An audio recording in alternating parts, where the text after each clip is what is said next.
ஆன்மீக நண்பர்களுக்கும் ஜோதிட நண்பர்களுக்கும் ஜோதிடர் சங்கரநாராயணன் பணிவான வணக்கம். இப்போ நாம் காணும் காணொளி சிம்மராசி. சிம்மராசி என்பது காலப்புருஷனுடைய 5வது வீடு. மகம், பூரம், உத்திரம் இந்த நட்சத்திரம் அடங்கியது சிம்மராசி. சிம்மராசி சிரராசி, சூரிய பகவானுடைய ஆட்சி வீடு. இந்த ராசியில் பிறந்தவர்கள் மனதைரியம் ஜாஸ்தியாக இருக்கும்.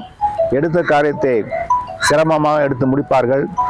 இந்த ராசிக்கு இந்த குரு பயிற்சி ஜென்ரலாக இந்த குரு பயிற்சி மே மாதம் 1ஆம் தேதி 2024 நடக்கிறது. இந்த குரு பயிற்சி சிம்ம ராசிக்கு எப்படி இருப்பதை பார்ப்போம்.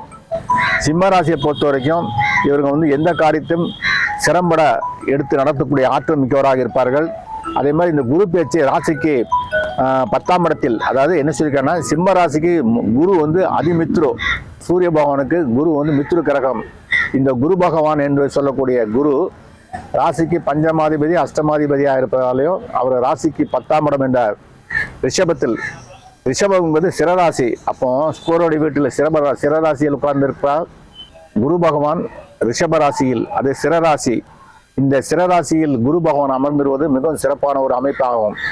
ஜென்ரலாகவே ராசி சிம்ம ராசி சிரராசி. இப்போ குரு பகவான் பயிற்சி அடைக்கும் ரிஷபம் சிரராசி. அப்போ சிம்ம ராசிக்கு குரு நல்ல கிரகம். அவரை என்ன சொல்லியிருக்காருன்னா பஞ்சமாதிபதி அஷ்டமாதிபதி குரு 10ஆம் இடத்துலேருந்து ராசிக்கு 2ஆம் இடம் கன்னி ராசி தனஸ்தானத்தை பார்ப்பதால் தன ஒரு வாய்ப்பு இருக்கும்.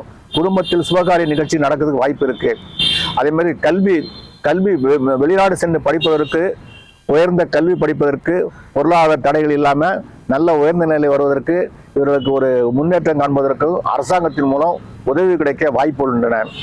சிம்ம ராசியை பொறுத்த வரைக்கும் இந்த குரு ஜெனரலாக சிரராசியில் இருக்குது. அங்கே கார்த்திகை அதெல்லாம் கார்த்திகை ரோகிணி மிருகசீரம். அப்போ அது குரு வளையம். அந்த ரிஷபங்கிறது குரு வளையம். ஜெனரலாகவே சிம்ம ராசி குரு நல்ல கிரகமாக இருக்குது. குரு வளையத்துக்குள் அங்கே கார்த்திகை ரோகிணி மிருகசீடம் 3 நட்சத்திரம் இருக்கு. இந்த 3 நட்சத்திரமே குரு பகவானுக்கு நட்பு நட்சத்திரம். அப்போ நட்பு நட்சத்திரத்தில் குரு பகவான் இருக்கும் பட்சத்தில் என்ன சொல்லிருக்காருன்னா அந்த குருவுடைய பார்வையை சொல்லும் போது குரு குடும்பஸ்தானத்தை பார்க்குது. அதே மாதிரி ராசிக்கு 4ஆம் இடம் விருச்சிக ராசியை பார்க்குது. அப்போ குடும்பம், கல்வி, குடும்பம். 4ஆம் இடம் சுகஸ்தானம், தன்னுடைய சுகங்கள் பெருகும். தாயாருடைய ஹெல்த் நல்லா இருக்கும். புதிய வீடு வாகனம் வாங்குவதற்கு, அதாவது பழைய வீட்டில் இருக்கும் புது வீடு கட்டுவதற்கும் இல்லை புது வாகனம் வாங்குவதற்கும் இந்த ஆண்டு மிகவும் சிறப்பான ஆண்டாக இவர்களுக்கு அமைந்தன. குரு பகவான் 6ஆம் இடத்தில், குரு பகவான் 6ஆம் இடத்தை பார்க்க சத்துரு பயம் இருக்காது. ராசிக்கு 6ஆம் இடம் என்று சொல்லக்கூடிய மகர ராசியை குரு பார்ப்பதால் சத்துரு பயம் இருக்காது. இந்த குரு பயிற்சியை பொறுத்த வரைக்கும் ரிஷபத்தில் குரு குரு வளையம். அதனால இந்த சிம்ம ராசியை பொறுத்த வரைக்கும் ஒரு நல்ல ஒரு ஏற்றமான காலமாகும். அதுவும் குரு தசை நடக்கிறவங்களுக்கு, அதாவது சிம்ம ராசியில் குரு தசை நடக்கும் வேலையில் மாற்றம் ஏற்படும். வேலை மாற்றம் 10ஆம் இடத்தில் குரு புதிய பதவி உயர்வு கிடைக்கும். ஒரு 50 வயசு 48 வயசுல இருக்கவங்களுக்கு புதிய முன்னேற்றம் ஏற்படுறதுக்கு வாய்ப்பு உள்ளன.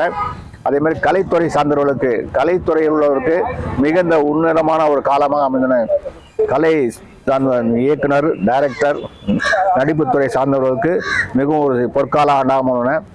அதே மாதிரி குடும்ப தலைவர்களுக்கு, அதாவது இதுவரைக்கும் குடும்பத்தில் உள்ளவர்களுக்கு வருமானம் ஈட்டுவதற்காக புதிய தொழில் தொடங்குவதற்கு, அதாவது புதிய தொழில் தொடங்குவதற்கு, முதலீட்டுவதற்கு, வருமானம் கட்டுவதற்கும் சில நல்ல முன்னேற்றம் காண்பதற்கான ஒரு நல்ல வாய்ப்பு குடும்ப தலைவர்களுக்கு ஏற்படுறதுக்கு வாய்ப்பு உள்ளன. அதே மாதிரி மாணவர்களுக்கு மிகவும் பொற்கால ஆண்டு.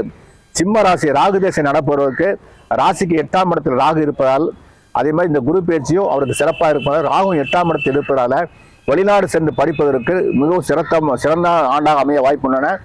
அதே மாதிரி வெளிநாட்டு வேலை தேடுவதற்கும் ஒரு பொற்கால ஆண்டாக அமைய வாய்ப்பு உள்ளன. மேசராசி, அதாவது என்ன சொல்லிருக்கேன்னா மேசராசிக்கு 5வது வீடாக இருக்க சிம்ம ராசியா இருக்கனால அது காலபுருஷனுக்கு 2ஆம் இடத்துல குரு, அதாவது காலபுருஷன் மேசராசிக்கு 2ஆம் இடத்துல குரு தனஸ்தானத்துக்கு வருவதால, சிம்ம ராசிக்கு 10ஆம் இடத்துல குரு வருவதால இந்த ஆண்டு மிகவும் சிறப்பான ஆண்டாக அமைய உள்ளன.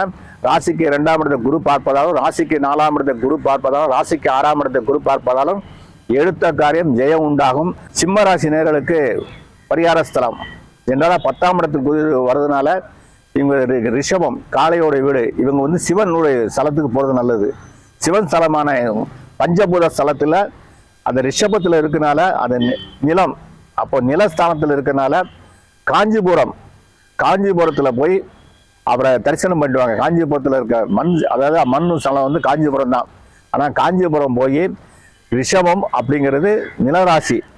நிலராசி என்று சொல்லக்கூடிய ஸ்தலம் வந்து காஞ்சிபுரத்தில் சிவனாலயம். அந்த சிவனாலயம் போய் தரிசனம் பண்ணிட்டு வந்தாங்கன்னா இந்த குரு பயிற்சி இவங்களுக்கு மிகவும் ஒரு ஏற்றமான காலம் அமைய வாய்ப்பு உள்ளன. நன்றி, வணக்கம்.